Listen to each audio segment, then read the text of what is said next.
friendship that'll never ever end. Overall, I think Raw this week was pretty good. I think if you're a fan of Alexa Bliss, though, I think it might have been a controversial week because I don't think they told the story they was trying to show us very, very well. But of course, this is things you might have missed, and there is so much to talk about. But before we begin, make sure you hit the like button. It's really appreciated you do that on these videos. And of course, subscribe to the channel if you're new and turn on notifications. Gotta try and get out of this YouTube slump of them just not sending.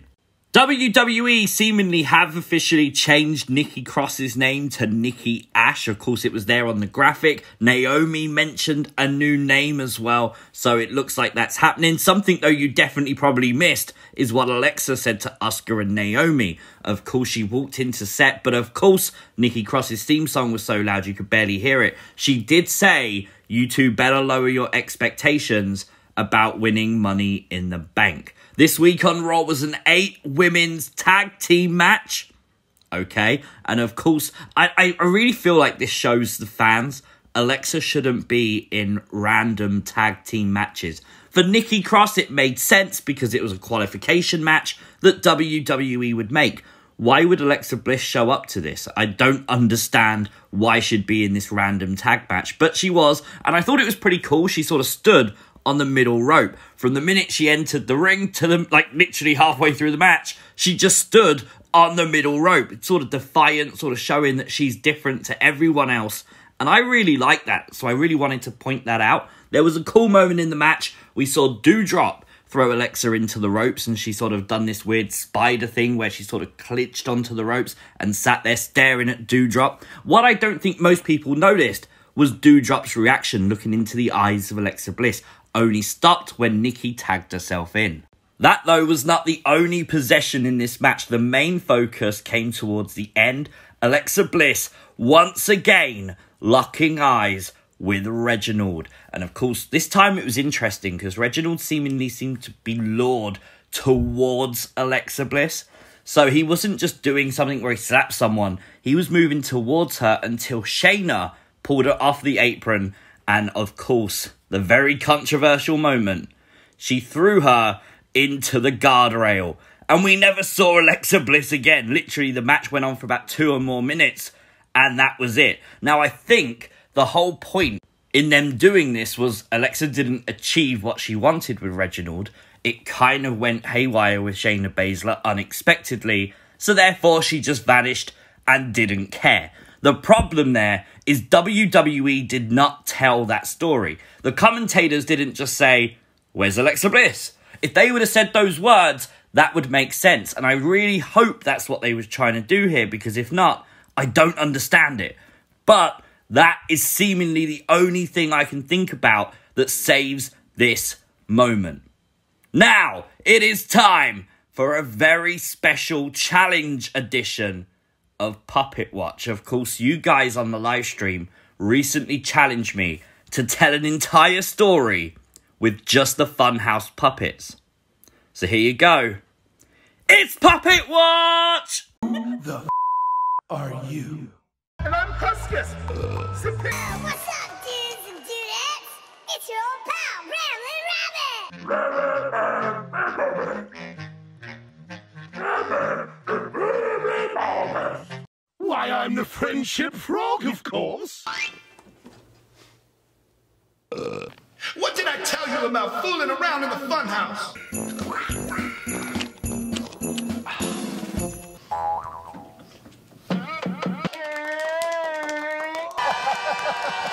You woke me up for this? I believe that true friendship lasts forever. You got it, dude. It'll be a cold day in hell. This is such good shit.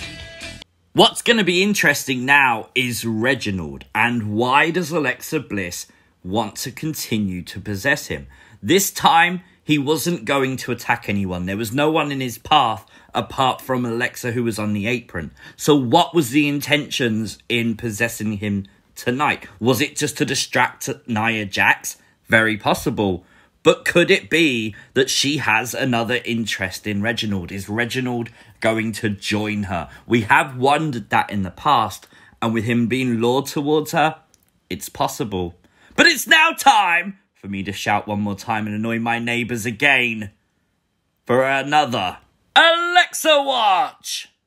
Nia, Shayna and Reginald were backstage before the match started, and of course Reginald spotted Alexa Bliss behind Nia and Shayna, but again, when Nia and Shayna turned round, she was gone. Again, proving a point maybe that she's after Reginald. Why was Reginald the only one out of the three that she wanted to see her? That could be part of that story we was just talking about. It's very, very interesting because we mentioned last week how Alexa done this, and it could be a sign she is now Lily. We interrupt this broadcast for an important message from Firefly Funhouse News. Newsbreak.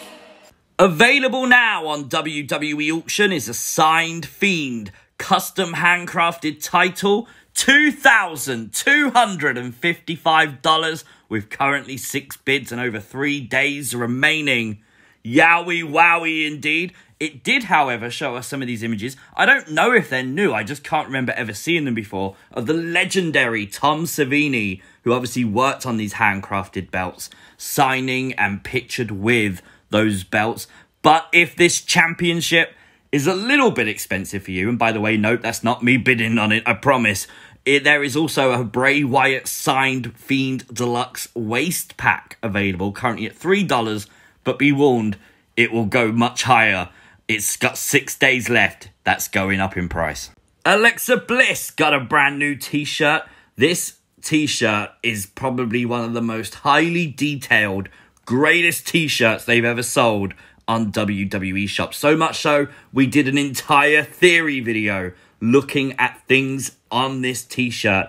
Amazing. The artist, a guy called Sam Hain, he's on Twitter and Instagram. Make sure you go and show him some love. Has had some great t-shirts recently sold on WWE Shop.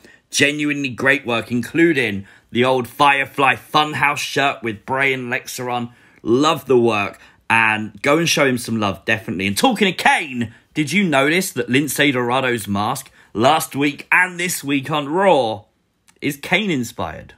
WWE.com also uploaded an entire picture gallery on Friday of Alexa Bliss. Photos you've never seen before. 73 images in total. Genuinely some gems in there, including this. This is Alexa's playground without all of the lighting and all the LED screens that usually surround it. How cool does that look? The darkness behind her, almost like she's in the void. Looks absolutely brilliant. This is something, when they bring the playground back, that they need to do.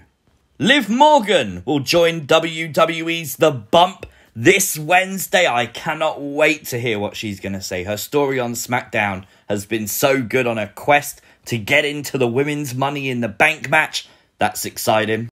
And if you missed the announcement last week, you can now join us over on Discord, where the fun never has to end. And of course, there's over 250 people now in this Discord. I'm regularly on the voice chat, talking to people, getting to know people. So don't be shy, come and say hi. And it's completely free. There is now only 10 days until fans return to the WWE shows. Next week's SmackDown will have a live audience, and I'm super, super excited for that. But it is now time to celebrate even more with this week's Yowie Wowie Moment of the Week. I'm inspired, guys. Perhaps not for that.